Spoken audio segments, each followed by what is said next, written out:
Welcome back to Let's Go Design. It's episode number 2 of the Multisport Practice Cage. After our field trip last time, we're ready to dive into CAD. This episode, we'll create the entire framework of the cage and add in our goals. One of the students we met is also coming into the studio to help us out. And I've got one more surprise for you. It was a close vote online on which sports to design into the cage, so I decided to do all 3, football, soccer, and street hockey. Time to go to work. All right, we're going to model our cage footprint off actual fields of play. A buddy of mine emailed me these 2D drawings, really cool. They're perfect for what I need, but to save time, I do not want to recreate them in 3D. There's a trick I have for reusing legacy data like this. All right, I've got the DWG files open in a cool new program called DraftSite. It's easy to use, it's free, you gotta love that. First, I'm gonna edit these drawings a bit. I only need certain pieces of data. Then I'm gonna copy that and paste it into SolidWorks. Now that I have all these fields in 3D, I'm going to start to work out the footprint of the design. I need to find a size of this cage that's going to work for all 3 sports.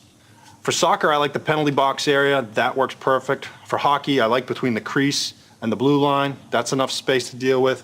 And for football, obviously, one of the end zones is enough. We can combine those areas of the field, and we should be good to go. Next, we'll create posts for the cage. We're going to make them telescoping so we can adjust the size. Next thing I want to do is drop in our nets and our goals. I'm going to use a texture to create the basic look of the netting. I don't need to actually create the netting, just the appearance of it. So that looks cool. The relationship between the different goals is key. Since I want an all-in-one goal, for the time being, we'll have the street hockey goal in the middle with the soccer goal surrounding it, and then the football net will go up on top. I tell you what, guys, I think we're onto something pretty cool here. Now that we have our pieces in place, we're going to look at configurations. Since our buddy Robinson from episode 1 was looking for an excuse to get out of class today, I invited him here to help. What's up, Jeremy? Ooh, hey Robinson, how you doing? Good. Still a little sore? Yeah, still sore. You ready to do some real CAD work? Absolutely. All right, let me show you where we're at. All right, Robinson, this is the basic design so far. I've got some cage walls here. I've got the lines for each sport on the floor, the nets housed together on each end. What do you think? It looks pretty cool. I like that it has 2 sides. I like the size of it. Can you zoom in on the goals, please? Sure.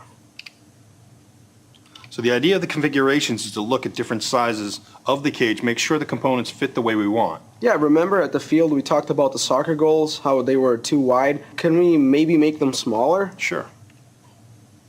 And the depth of the goal, it seems a little shallow. The balls might bounce right out of it. Well, we can fix that too. Let me make the goal a little bit deeper. I like that. And you and I also talked about a targeting system before. I think we could put little targets right here in these corners. Cool. You should get different points for hitting different targets, right? Well, I was thinking that the player gets a single point for every goal, just like in a real game situation. Yeah, but what about the degree of difficulty? Well, we'll pick up on that later. Are you happy with this thing so far? Now that I've weighed in, I feel pretty good about it.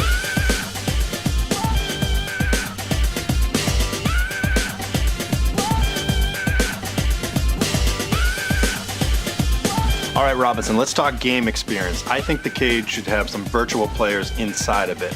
How are your tracing skills? We're doing this in 2D?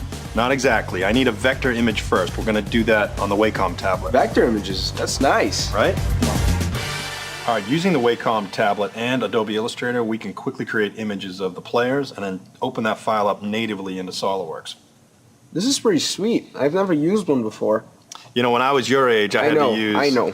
Pencils and rulers. That's All right. right. So we have our sketch. Now, can I put him into our assembly? Sure. Let's jump back over to SolidWorks. Definitely. All right, if I open this file up, all I got to do is make a few clean changes with the trim command and then some sheet metal tools to bring this guy alive into 3D. Okay, that's cool. Hey, Robinson, I read somewhere they estimate it takes 10,000 hours of practice to become a world-class athlete. Well, my plan is to become a world-class engineer. That's much cooler. I got to agree. You remind me a lot of me. We've got these players. Where can we add them? Let's put one of these guys on this post. Let's put another one on this post. That way I can fold them back and forth. This is getting pretty awesome.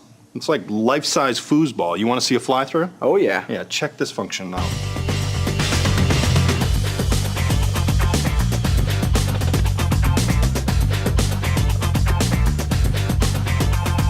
All right, time to vote. I want you to settle a little argument between Robinson and myself. Do you think the player should get 1 point for every goal, like in a real game? Or do you think players should get multiple points based on level of difficulty?